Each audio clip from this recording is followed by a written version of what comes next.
খুব সহজে SIR form fill up করতে পারবেন। এই জায়গায় দেখুন সুমন কুমার দাস লেখা আছে, অর্থাৎ এই ফর্মটি সুমন কুমার দাসের জন্য প্রযোজ্য।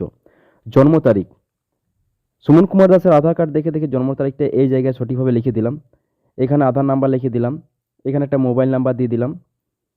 পিতার বা অভিভাবকের নাম, এখানে সুমন কুমার দাসের পিতার নাম লিখে দিলাম।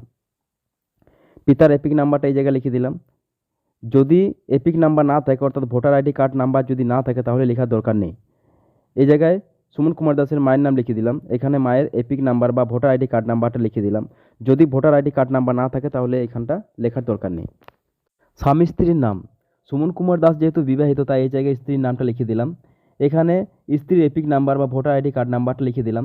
যদি সুমন কুমার দাস অবিবাহিত হতো, তাহলে স্ত্রীর নামের জায়গাটা ফাঁকা থাকতো এবং এপিক নাম্বারে এই জায়গাটা ফাঁকা থাকতো।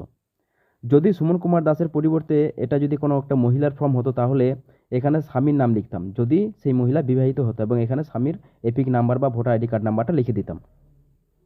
পেজটি স্ক্রল ডাউন করে নিচের দিকে নামলাম। ফর্মের নিচের অংশটা পূরণ করার সময় একটু সাবধানে পূরণ করতে হবে। এখানে দুটি অংশ দেখা যাচ্ছে, বাম দিকের অংশ, ডান দিকের অংশ।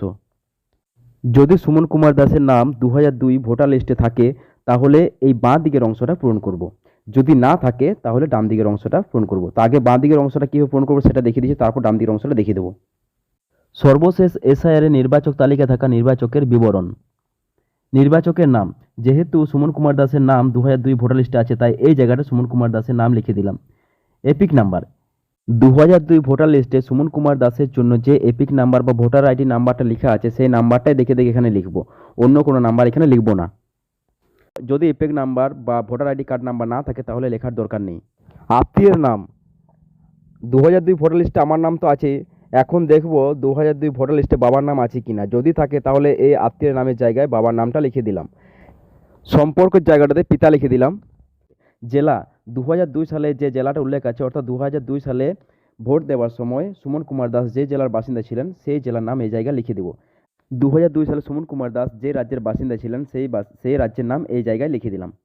দেখুন 2002 সাল ভোটার লিস্টে সুমন কুমার দাস যে বিধানসভার জন্য ভোটার হিসেবে ছিলেন, অর্থাৎ 2002 লিস্টের উপর দিকে দেখুন এই জায়গাটা, এখানে দেখুন বিধানসভা ক্ষেত্রের নামটা লেখা আছে, এই নামটা এখানে দেখে দেখে লিখে দিলাম। বিধানসভা ক্ষেত্রের নম্বর, 2002 ভোটার লিস্টে যে বিধানসভা ক্ষেত্রের নম্বরটা লেখা আছে, এই দেখুন এই জায়গাটা লক্ষ্য করুন, এই যে এই নম্বরটা এইখানে লিখে দিলাম। এবার অংশ নাম্বার, 2002 ভোটার লিস্টে দেখুন ডান দিকে একবারে, পেজের ডান দিকটা দেখুন, এখানে দেখুন একটা নম্বর লেখা আছে, এই নম্বরটা এই অংশ নম্বরের জায়গায় লিখে দিলাম। ক্রমিক সংখ্যা, 2002 ভোটার লিস্টে দেখুন এই যে সুমন কুমার দাস, এর বাম দিকে দেখুন ক্রমিক সংখ্যা লেখা আছে, এই ক্রমিক সংখ্যাটা এই জায়গাটাতে লিখে দিলাম। যদি সুমন কুমার দাসের নাম 2002 ভোটার লিস্টে না থাকে, অর্থাৎ 2002 এর আগে সুমন কুমার দাসের ভোটার কার্ড না হয়ে থাকে, তাহলে ডান দিকের অংশটি পূরণ করব, এবং ডান দিকের অংশটি পূরণ করার আগে 2002 ভোটার লিস্টের থেকে সুমন কুমার দাসের বাবা অর্থাৎ সূর্য সেন দাসের নাম খুঁজে বার করব। ডান দিকের অংশটিতে সুমন কুমার দাসের বাবা অর্থাৎ সূর্য সেনের তথ্য দিয়ে পূরণ করব। যদি 2002 ভোটার লিস্টে সুমন কুমার দাসের বাবা সূর্য সেনের নাম না থাকে, তাহলে সুমন কুমার দাসের বংশের কারুর নাম, যেমন মা, জেঠু, দাদু, এদের নাম 2002 ভোটার লিস্টে খুঁজবো এবং মা, জেঠু, দাদুর তথ্যটি ডান দিকের অংশে পূরণ করব। 2002 ভোটার লিস্টে দেখলাম সুমন কুমার দাসের বাবা অর্থাৎ সূর্য সেন দাসের নাম আছে, তাই নির্বাচকের নাম এই ঘরটি সোজাসুজি ডান দিকের অংশটিতে এখানে সূর্য সেন দাসের নাম লিখলাম। এপিক নাম্বারের সোজাসুজি এই ঘরটিতে 2002 এর সূর্য সেন দাসের যে এপিক নাম্বার ছিল, সেই নাম্বারটি এই জায়গায় দেখে দেখে বসিয়ে দিলাম। যদি এপিক নাম্বার বা ভোটার আইডি কার্ড নাম্বার না থাকে, তাহলে এই ঘরটিতে কিছু লেখার দরকার নেই। আত্মীয়ের নাম, 2002 সালের ভোটার লিস্টে বাবার বাবা অর্থাৎ আমার ঠাকুরদা অর্থাৎ দাদুর যা নাম দেওয়া থাকবে, সেই নামটা এখানে লিখে দেবো।